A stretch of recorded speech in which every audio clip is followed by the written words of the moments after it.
I was saying Yusha with Rico from StreetScores, and the Washington Commanders released their Week 1 depth chart for this upcoming game, September 7th, this Sunday versus the New York Giants. Of course, I will be live streaming that entire game. I'm going to start live streaming like an hour before the game and everything, so we can do some predictions and all of that type of stuff. But they released their depth chart for this game, and there are a few surprises. Some good, some may be bad. Like, some of them, it's like, is it time to panic?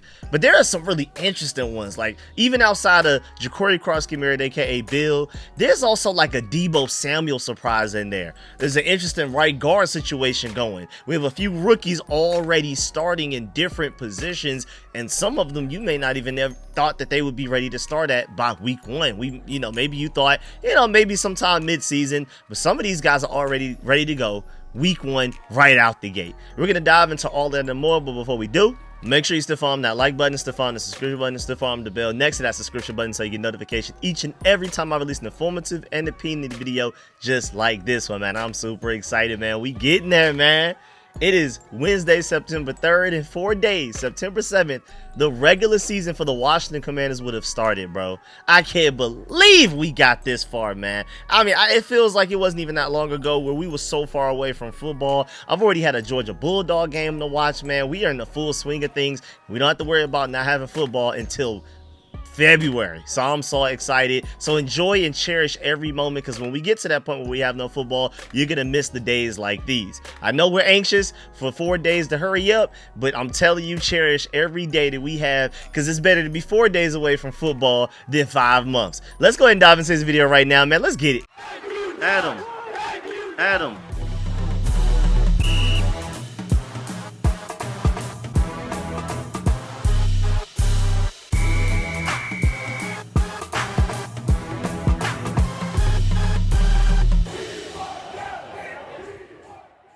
All right, so let's start with the offensive side of the ball. And there's a lot of things to dive into here. We're just going to go ahead and get the wide receivers out of the way. I know there's some glaring things that we're definitely going to get to. I know y'all see it. We're going to address it.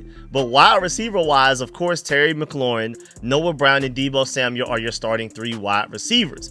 Then you have Jalen Lane is, I guess, technically your backup to Deebo Samuel. That makes a lot of sense because he can do a lot of the Deebo Samuel gadgety things. I know we didn't necessarily see a lot of that throughout the preseason or even any training camp clips that we got. He was looking more like a deep threat, which, again, like I've emphasized, the reason I was so excited about getting Jalen Lane in the 4th round was because, especially with De'Ami Brown now gone, Terry McLaurin was your only deep threat before we drafted Jalen Lane. Those two are your only guys that I expect to make plays deep down the field, to stretch defenses and stress defenses out to where they have to account for those guys, and then things should be open underneath because of that. So Jalen Lane being behind Deebo Samuel is also interesting because it sounds like maybe they're preparing to gear him up for maybe some gadgety type of things. It's also interesting too because I see Jalen Lane as like really rookie season Terry McLaurin. I think he has that much talent and potential to him. He may not necessarily be as like day one immediately out the gate ready, but I think Jalen Lane has a lot of Terry McLaurin potential to him. You've seen so many flashes throughout training camp, throughout the preseason and joint practices and things like that. So I think Jalen Lane, hey man, watch out. Then of course Luke McCaffrey is your backup wide receiver. I don't think it's anything notable with the fact that he's there twice. You know, he's the backup to Terry McLaurin and Noah Brown. I don't think that means much. I think that's kind of like a flex where, if anything, maybe that's like a somewhat of a bad thing, or they don't really have a specific place to necessarily place him. They're just like, he's just a backup. He's just an infinite backup. You have Jalen Lane behind Deebo Samuel, and then Luke McCaffrey, one of your 5 receivers that made the roster. We don't have a 6th right now. They just put him anywhere. And speaking of that, I wouldn't be surprised. I mean, Kendrick Bourne came to work out for us yesterday, as in Tuesday, September 2nd. I'm surprised he walked out without getting signed because he was supposed to visit the 49ers and he was scheduled to visit us. And he visited the 49ers on Monday. And I literally thought if he doesn't sign with the 49ers and leave immediately from that visit with a deal and an announcement from Adam Schefter and all of those guys, Kendrick Bourne has signed such and such deal for such amount of money for such and such years or whatever with the 49ers, I just assumed he would sign with us at some point on Tuesday. But then he eventually left that workout and didn't sign with us then, so I don't know what's going on there. Maybe we do actually really go into this regular season with only 5 wide receivers. I thought the Kendrick Bourne thing was like a case closed type of situation. The fact that, like, I think it was Ian Rappaport that even informed us that, like, there's a offer on the table for him. Like, the Commanders had an offer on the table for Kendrick Bourne even before he came to visit. So, I mean, maybe he's going back home to contemplate things. Maybe neither of us blew anything out the water as far as money, as far as potential role, team fit, and stuff like that. And so maybe he just needs some time to think on it. But the fact that there was an offer on the table lets you know that the Commanders are interested in signing this guy as a sixth receiver. And it's more so we're waiting on him than him waiting on us type of situation. Now, we can move on to the offensive line. Your starting offensive line from left to right, of course, Samuel Cosmi is starting on the PUP list, so he's officially out, at least for a minimum, the first 4 weeks. So that means the New York Giants September 7th, the Green Bay Packers September 11th, the Las Vegas Raiders September 21st, and the Atlanta Falcons September 28th. Samuel Cosmi has to miss those games. Even if for some crazy reason in the middle of that 4-week period, say 2 weeks in, he's fully 100% healthy, he's still not able to play. Just to let you know. So the soonest possible that you'll see Samuel Cosmi is against the Los Angeles Chargers on October 5th. So just to let you know, hopefully we're going into that game 4-0. That would be lovely, but that's the soonest you'll get to see Samuel Cosmi. So now you're starting the defensive line from left to right. Left tackle, Laramie Tunsil, arguably one of the best players on the entire team. I think it's probably Jaden Daniels, and maybe Laramie Tunsil is the second best player on this entire team. I'm that high on him. I think he's going to be so important as far as you having to match up against.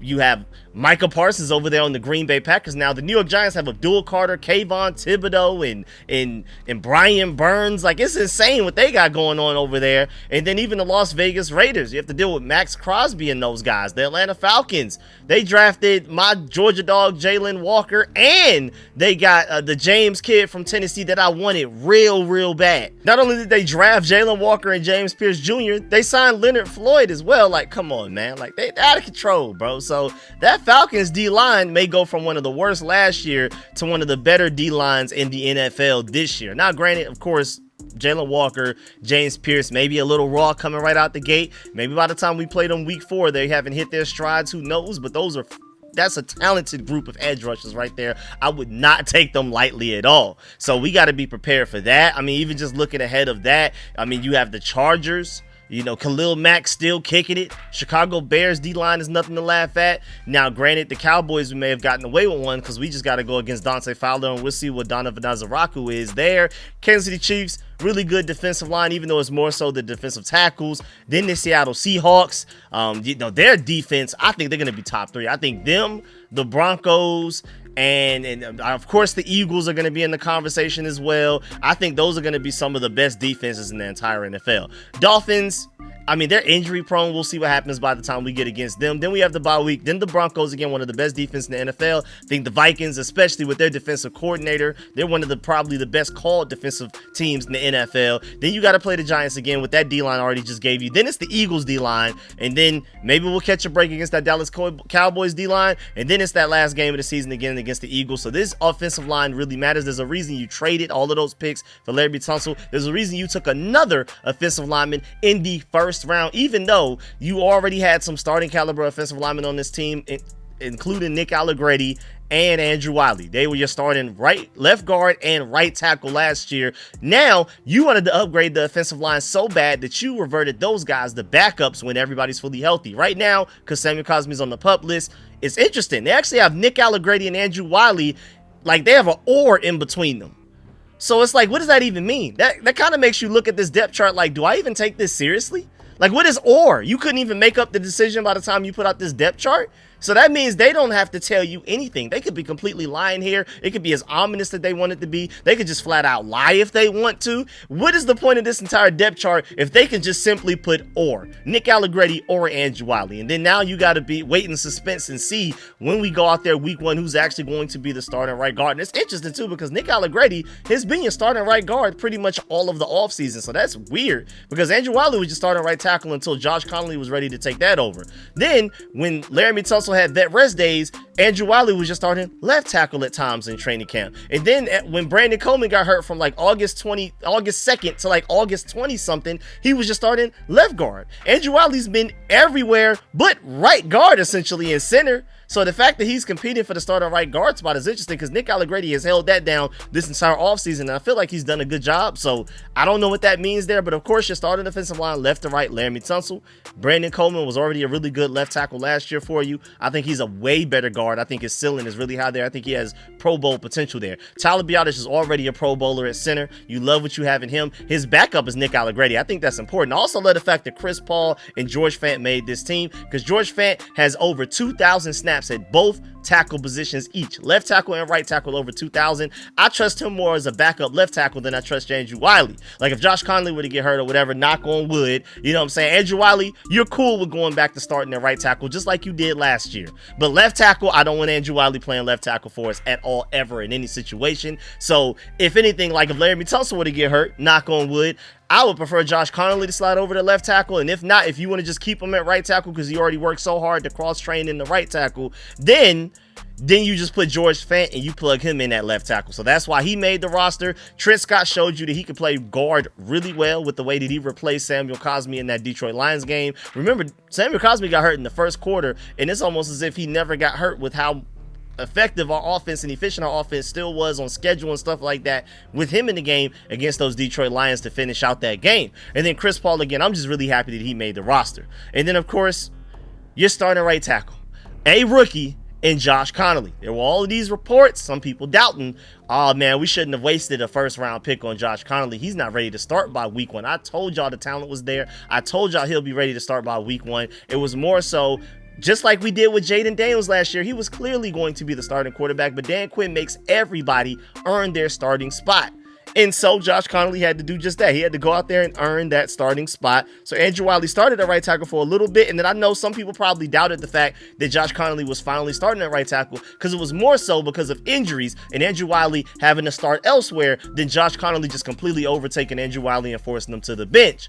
But I told y'all, Josh Conley will be ready by week 1, bro. If he can go out there and completely embarrass Abdul Carter, made Abdul Carter have his worst pass rushing game he had all last year, I know he can figure it out and become, because the pass protection, I'm not worried about at all. His mobility and getting up to the second level on screens and all types of things to block linebackers and DBs, I'm not worried about that at all. It's just a little bit of the run blocking and maybe, you know, some bull rushes. For him, it's all strength stuff, all power stuff. I think he'll work through that. And apparently he's done it enough, at least for Cliff Kingsbury and Dan Quinn and Adam Peters, to feel like, yes, go ahead and start on week 1, even against this really good edge rusher group of the Giants. Like, I would understand maybe if they didn't throw him out there week 1 because this edge rusher group is so talented, but the fact that they're willing to throw him out there week 1 against that group of edge rushers, those set of edge rushers right there, lets you know they're very confident in Josh Conley's abilities. And then your tight ends, of course, Zach Ertz is your starter,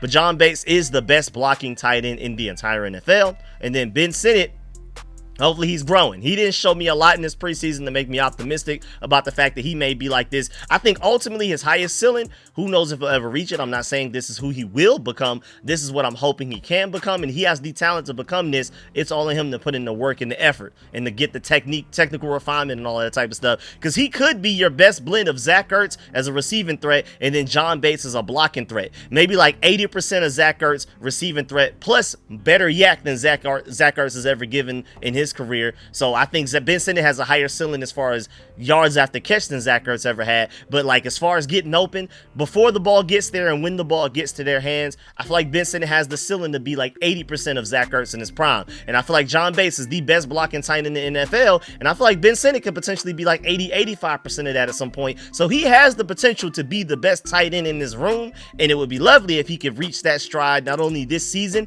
but at some point early this season. But I just haven't seen it yet. I still love his potential. I love his talent, but I just haven't seen it. I got to see it to believe it there. And then Kosin Yankov is interesting because that's your 4th tight end on the roster. He can play a little bit of fullback, so not really much to discuss there. Of course, quarterbacks, Jaden Daniels, your backup Marcus Mariota, and then Josh Johnson somehow made it as the 3rd quarterback. I think if you end up signing Kendrick Bourne as a 6th wide receiver, Josh Johnson is the first person off the roster because he can be on the practice squad, and I believe even from the practice squad, he can still be your 3rd emergency quarterback. I'm not entirely sure of that, but either way, you don't really lose much from Josh Johnson not being able to play in a game. game. I feel like I've said, there's such a gap between Jaden Daniels to Marcus Mariota, and an even bigger gap from Marcus Mariota to the other two quarterbacks that we had between Josh Johnson and Sam Hartman, that if we get to the point in a regular season game or even a postseason game and we have to rely on Josh Johnson or Sam Hartman to close it, you probably lost anyway. So I'm not worried about keeping Josh Johnson around. You could probably find another random quarterback. I mean, I guess because he's learned this system the entire offseason that they probably trust him more than a random guy off the street.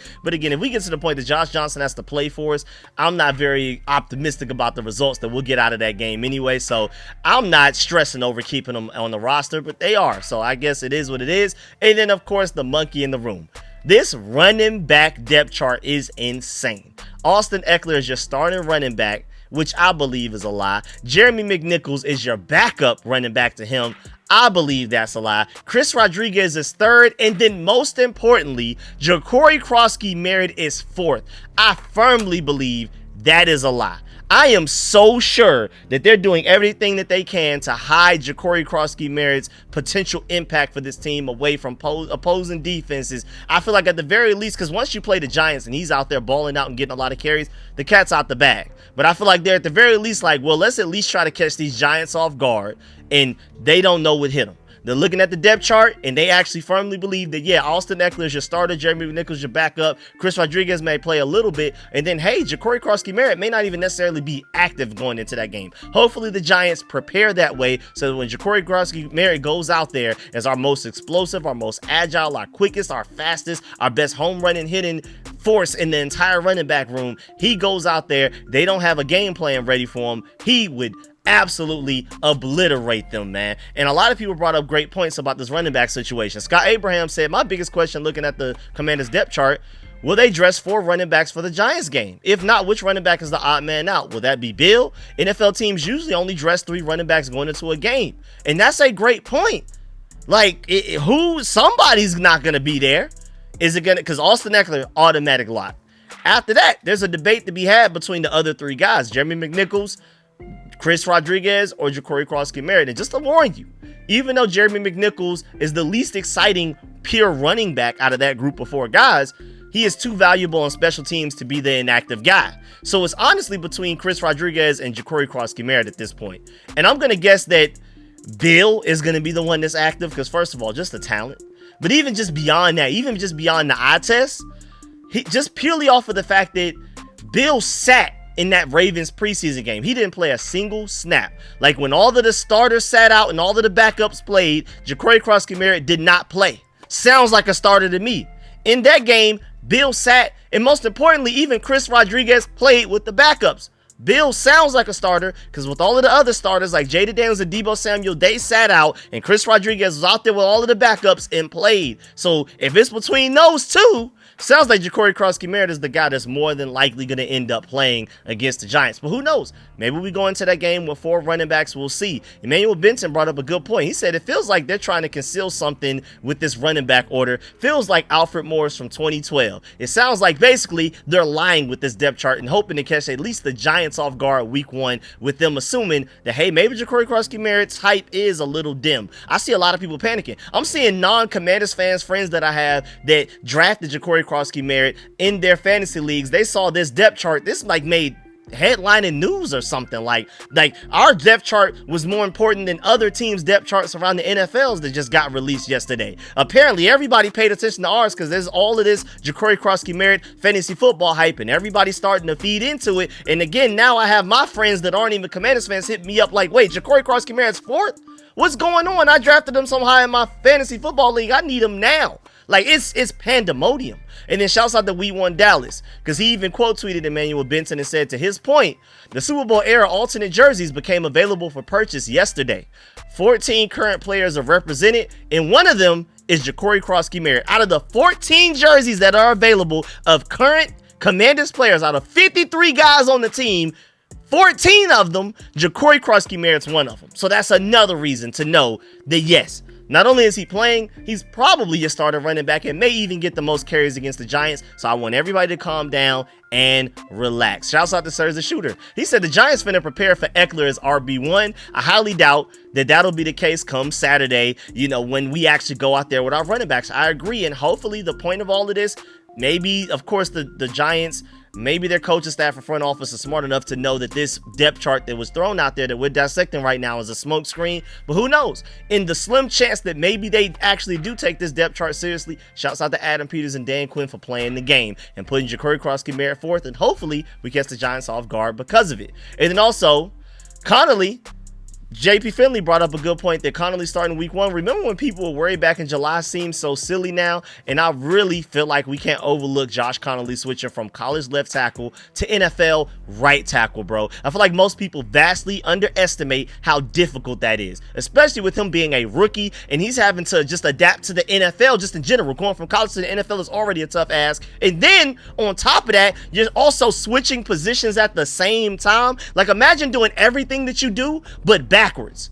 And then you're going from college to the NFL while doing that. So Josh Connolly, I feel like, deserves a lot of praise, and especially a lot of y'all that doubted his chances of being ready by week 1. I feel like he deserves a big time apology. Now, before we move on to the defensive side of this ball, like I said in my previous video, man, football is back, which means you have a chance to 100 times your cash on daily fantasy football. Washington football has never been more exciting than it is now, with elite offensive players like a top 5 quarterback in Jaden Daniels, paid and happy Terry McLaurin, and proved to everybody I still got it Deebo Samuel, and many other Commanders players. Pick on stats for these stars like touchdowns, passing yards, receiving yards, fantasy points, and more for up to 100 times payouts on Sleeper. If you're right on your picks, you can win big money and use promo code SCORE.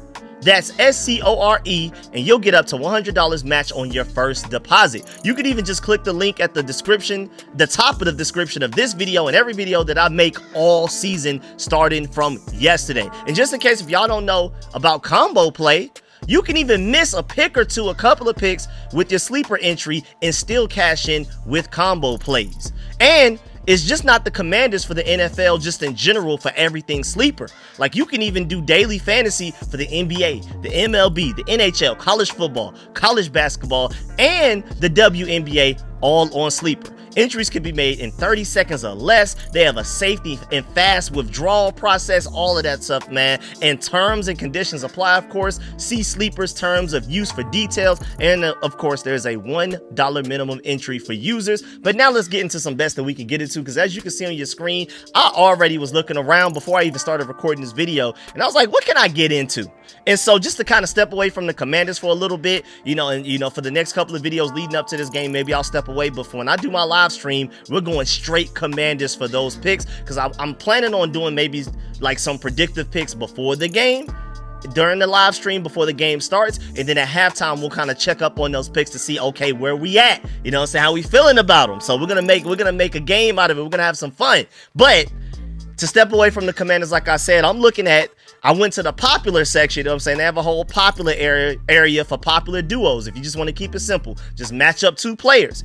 I chose to go with Ashton Jeanty and Christian McCaffrey. We're going anytime touchdown. We're going more. So if any point that Ashton Jeanty or Christian McCaffrey score some sort of a touchdown in their games, we are good to go. Say you put down $10, you can win 24. If you put down $20, you can win 48. If you put down 100, you can win $240 if both of those guys end up getting an anytime touchdown at any point in their games. Now, granted, Ashton Jeanty is going against the New England Patriots. That's a new and improved defense that they paid a lot of money for in free agency, but I'm not sure if they're ready to gel yet. I think Ashton Jeanty, especially with the distraction of Brock Bowers, and now they have Geno Smith as well, I think Ashton Jeanty can go out there and get a touchdown week 1. And Christian McCaffrey, he's a touchdown machine as long as he's healthy.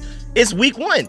This is the healthiest he's ever gonna be. So I think that's a bet right there. I ain't gonna lie. I think that's a good one to get on right there. And again, make sure if you're signing up for the first time, you can use my promo code SCORE. That's SCORE. You'll get up to $100 match on your first deposit. Now let's get to the defensive side of this depth chart.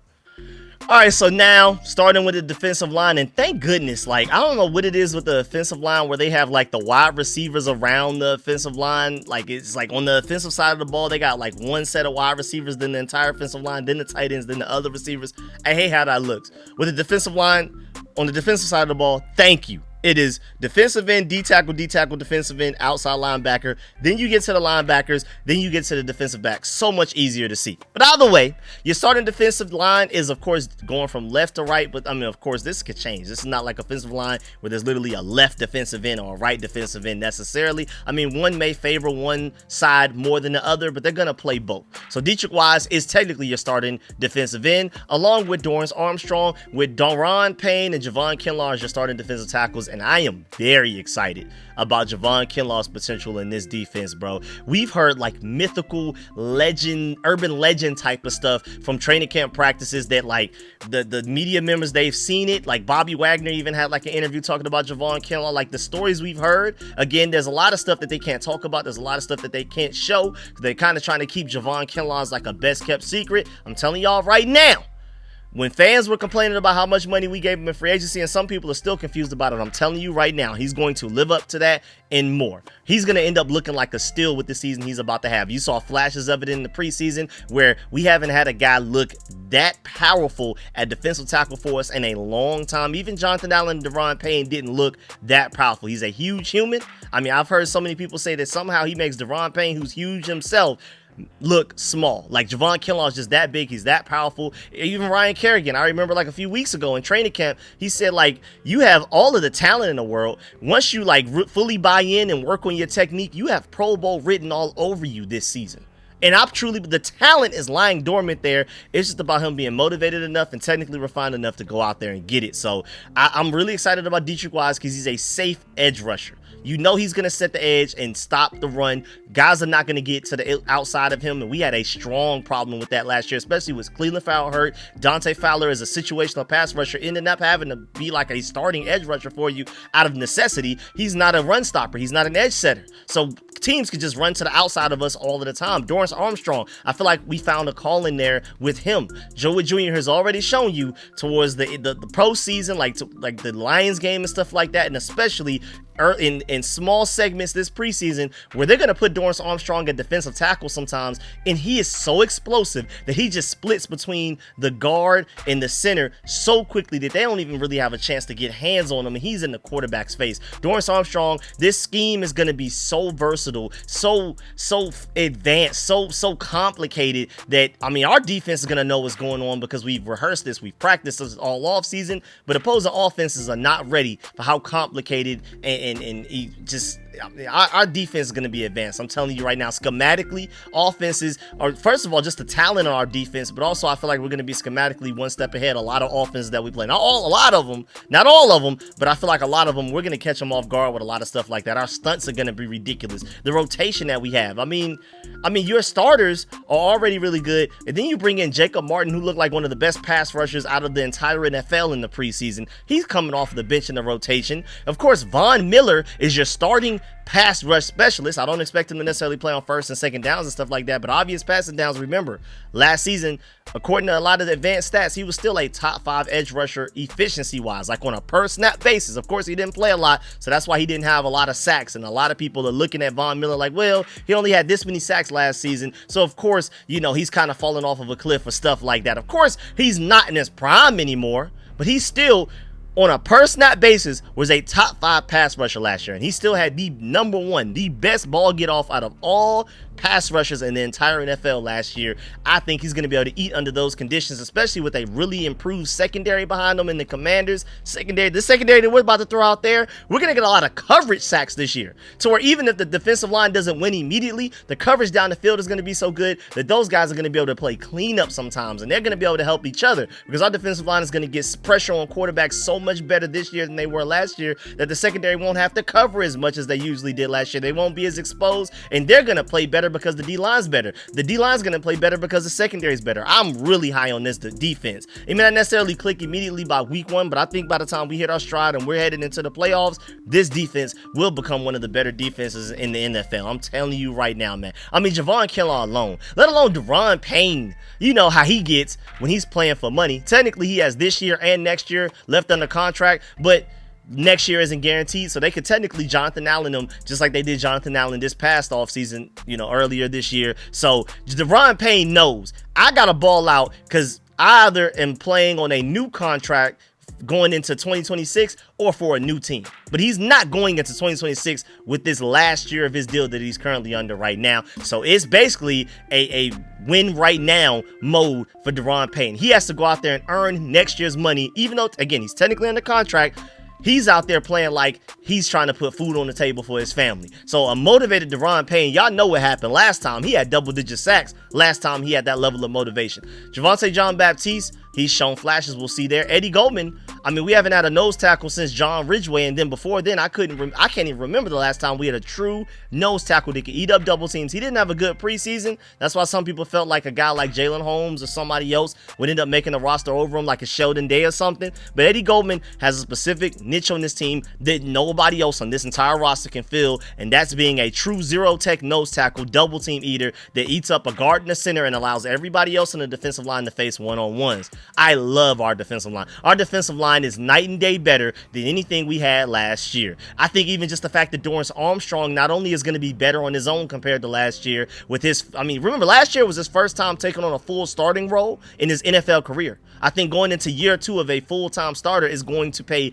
dividends in his development. But also, like I just mentioned earlier, I think Joe Wood Jr. also is going to learn how to utilize Dorrance Armstrong in a better way, to where they throw him as a defensive tackle occasionally, just like how Michael Parsons was killing us last year, where they threw him at defensive tackle sometimes, and he would just beat our guards and centers so quickly that Jaden Daniels had no chance of trying to distribute the ball anywhere. No time in the pocket. Dorrance Armstrong, not as good as Michael Parsons. I'm not even about to sit here and act like he is, but he's going to have a similar effect on opposing offensive lines. I'm so excited. This D-line is not only really talented on the surface and top heavy, it's also pretty deep as well. I think we have a really healthy rotation there. Then, of course, your linebackers, bro. So talented. When healthy, this linebacker group has the potential to be really good. I mean, Bobby Wagner and Frankie Louvu, you already know what they're going to do. But Jordan McGee, when healthy, bro, he is the X factor of this entire defense, bro. I mean, like I keep saying, the reason why I'm so excited about Jordan McGee, as long as he can stay healthy, man. Bobby Wagner, elite run stopper, quarterback of the defense. Frankie Louvu, elite run stopper, can cover a little bit, but you love for him to go after the quarterback. Neither of those two guys I just listed, you want in coverage a lot. Jordan McGee, you can throw out there and he can cover tight ends, he can cover running backs. He's so explosive and athletic, bro. He allows Bobby Wagner and Frankie Louvu to do what they do best. Like Jordan McGee being on the field allows Bobby Wagner and Frankie Louvu to play better. You know what I'm saying? So Jordan McGee is very pivotal. Now, of course, Nick Bellore is a special teamer. You don't expect him to play as an actual linebacker. And it's crazy because undrafted free agent Ale Cajo, I would put fourth. It's Bobby Wagner, Frankie Louvu, then it's Jordan McGee. I think Ale Cajo will be the guy that would step in as part of the rotation in the linebacker room before Kane Medrano. Kane Medrano showed flashes this offseason, but even though he was a 6th round pick, same college, UCLA, same position, same draft class and all of that. Undrafted free agent Ale Cajo is just ahead of Kane Medrano right now. I loved what I saw from him from the preseason. He was one of our best preseason players I saw the entire offseason, bro. And I think he was our highest graded player from that Ravens preseason game as well, with like a 90-something grade. It was insane. So he's ready to go. He's ready. He can play week 1 if they have him active. They may not, though, but I think they will. If they keep 4 linebackers active, I think Ale Cajo will be the 4th, but maybe they don't. And again, Nick Bellore, I don't count him as a linebacker. He's a special teamer.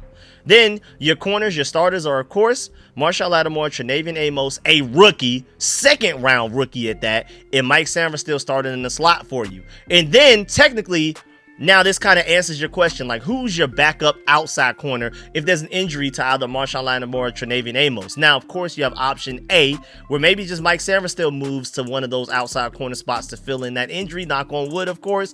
And then Jonathan Jones and Noah Benogany step up into Mike Samverstill's place as the starting slot corner.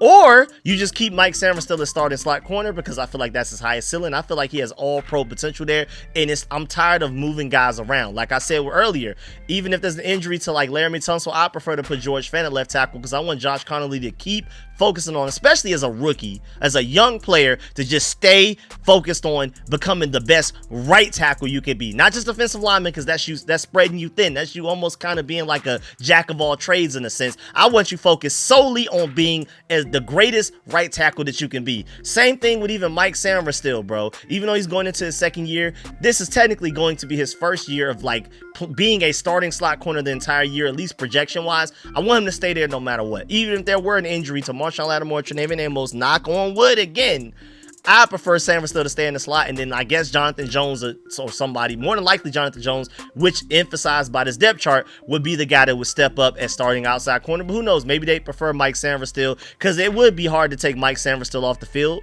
So probably Mike Sanford still would just move to the outside corner in their place. The Jonathan Jones and Noah Benogany would step up as your starting slot. But that's a really good 5 corners right there. Remember, Jonathan Jones was a starting corner for the Patriots last year. Noah Benogany was a starting slot corner for us last year. Just past 2024 season, both of those guys were starting for their respective teams. Now they're both backups on this team. That's how much depth we have, guys. That's insane depth here, bro. Johnny Newton was starting for us last year to that point. Now he's firmly in the depth chart. Like, I mean, he was almost a lock to make the team, basically. But he may be behind Eddie Goldman and Jacob Martin when it comes to how much playing time they'll get on Sundays, especially week 1. I'm rooting for Johnny Newton to ball out, though. I think he has all of the talent in the world. There's a reason why he was considered a first-round pick caliber player. I still think that's in there, but there just has to be you have to gain consistency, technical refinement, and more importantly, anything else, he has to be able to gain some strength and some power so he can hold up against the run. Pass rushing wise, I'm not really worried about him. I think he can penetrate and get to the quarterback very well there. Obvious passing down situations, I love Johnny Newton on the field. It's just when there's a chance that the team may run the ball, I prefer Javon Kinlaw, Deron Payne, and Eddie Goldman over him. But going back to the fact that our DB room is so deep. We have 2 previous starters as backups now. Same thing with our offensive line.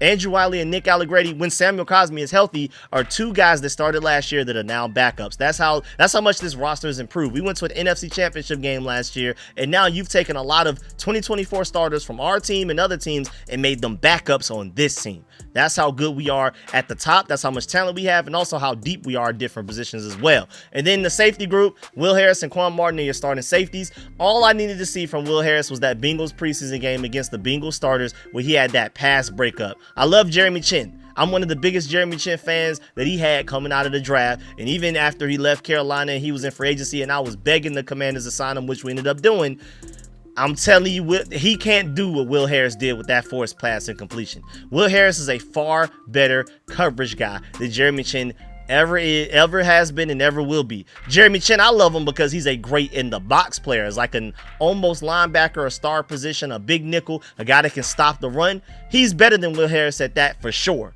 But pure coverage, down the field coverage, covering wide receivers, making this secondary into a no-fly zone, Will Harris is easily better than Jeremy Chin, and you saw that in that Bengals preseason game where he had that forced completion. That was insane. And then Quan Martin, bro, I mean, there's been so much hype around him. Every time a coach talks about him, anytime the media members talk about him, there's always this crazy hype about, yeah, he's about to go to a Pro Bowl this year. Like, this is going to be his breakout season. Watch out for Quan Martin type of stuff. And he showed you why in that Bengals preseason game as well. Even though Will Harris shined, Quan Martin outshined him. And now that he has 2 fully healthy shoulders, it's up. Remember, Quan Martin was playing like 80-85% of last season with both of his shoulders separated. That's even including the Detroit Lions playoff game. Now he's fully healthy. Imagine what a 100% Quan Martin's going to look like, especially behind a defensive line this good and a cornerback group around him that's this good. He's going to be able to take more risk. Oh, he's about to eat, bro. So many forced turnovers, so many interceptions. It's about to be insane. And then depth-wise, I mean, Percy Butler and Jeremy Reeves, I more so view them as special teamers, even though Jeremy Reeves has played so well on defense this year that even Joe Wood Jr. acknowledged, yeah, we're going to have to probably get him on the field on defense this season because he balled out so much as a safety this offseason. I mean, we got to get him out there. But Tyler Owens is technically, I feel like your third safety. I feel like he played well enough in the preseason games he was out there to show you that he deserves to be on that field as part of the rotation, especially since we don't have another Jeremy Chin on this roster other than Tyler Owens, a big, freakishly athletic guy that can cover tight ends. He's as big as a linebacker, but he can move like a safety or a corner. We don't have anybody else like that. After Jeremy Chin left, Tyler Owens is the only guy left on the roster that can even fill that profile of just freakish athleticism and size, and I think Joe Wood Jr. is going to utilize that wisely. He flashed a lot this offseason. I'm really excited about him. I mean, I wouldn't be surprised if we care about coverage the most, Jeremy Reeves is the guy that gets on the field, but if we care about stopping the run or anything short underneath, I think Tyler Owens will see the field most often. And then lastly, special teams. Of course, your starting punters are Tress Way, your starting kicker, Matt Gay. Of course, your starting long snapper is Tyler Ott.